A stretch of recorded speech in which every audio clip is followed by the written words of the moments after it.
Panalangin bago matulog. Mahal na Panginoong Diyos, amang puno ng habag at walang kapantay na kabutihan, habang unti-unting lumulubog ang liwanag ng araw at nagsisimulang kumislap ang mga bituin sa kalangitan, lumalapit ako sa iyo ng may pusong puno ng taos-pusong pasasalamat. Salamat po sa buong maghapon na muli ninyong ipinagkaloob sa akin. Salamat sa hininga ng buhay, sa lakas ng katawan at sa paggabay na hindi nawala sa bawat oras. Salamat po sa lahat ng pagpapalang tinanggap ko ngayong araw, sa mga simpleng ligaya at tawanan na aking naibahagi sa kapwa, sa mga aral at karanasang naging daan upang lalo akong tumibay at matuto, at sa mga tahimik na sandali ng kapayapaang nagbigay ng ginhawa sa aking kalooban. Kahit sa mga panahong mahirap o nakalilito, salamat pa rin dahil alam kong may dahilan ang lahat at hawak ninyo ang aking landas. Ngayong handa na akong ipahinga ang aking katawan at isipan, isinusuko ko po sa inyo ang lahat ng aking mga alalahanin, pangamba at mabibigat na damdamin. Ipagkaloob ninyo po sa akin ang mahimbing, payapa at nakapagpapanibagong pahinga sa buong gabing ito. Iligtas ninyo ako sa anumang takot,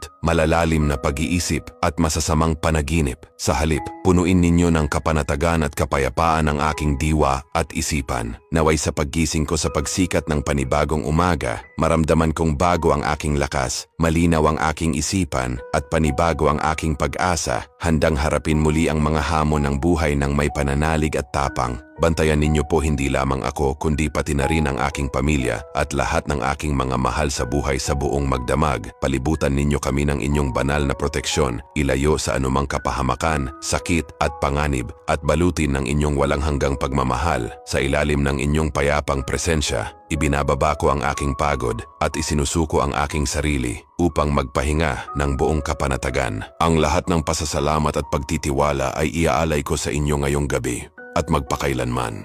Amen.